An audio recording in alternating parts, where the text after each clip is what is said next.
Вас привлекает таинственное и мистическое, загадочное и пугающее? Заходите на канал «Дом среди лавров».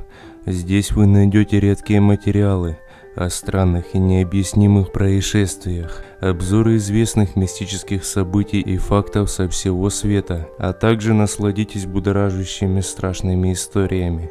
Подписывайтесь на канал, ссылка в описании.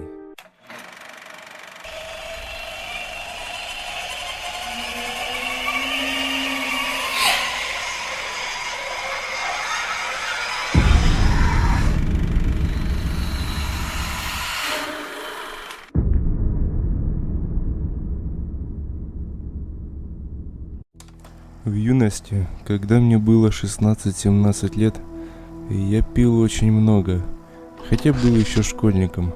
Не было 2-3 дней, чтобы я не был пьяным, но тем не менее я закончил школу и получил какой-никакой аттестат.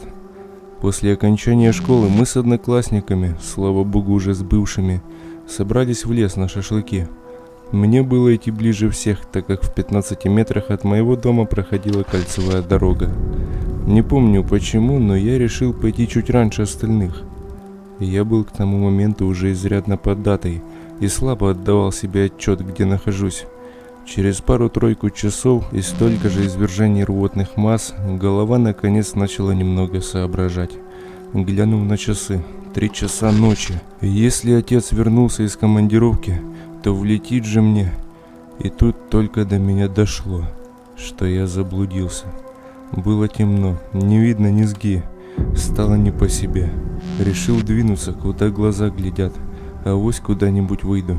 После получасовой ходьбы я почувствовал запах дыма. Я двинулся на запах и скоро заметил огонек. Когда я вышел к костру, то почувствовал, как по коже побежали мурашки. Возле костра лежало тело, обезглавленное, а на шампуре над костром жарилась голова. Вокруг костра водили хоровод, хотя то был скорее не хоровод, а дикая пляска. Люди были одеты в черные одежды, волос на головах у них не было, а глаза... лучше я бы не смотрел. Настоящие кошачьи зрачки.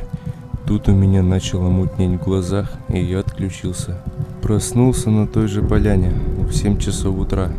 Никаких следов костра не было. Через полчаса я вышел к дороге и поймал попутную машину. Водитель как-то странно смотрел на меня, но ничего не сказал. Когда я вернулся домой и стал раздеваться, мать стала медленно сползать по стене. Я оглянулся и увидел в зеркале, что на волосах у меня появились седые проседи, а вокруг шеи был огромный шрам.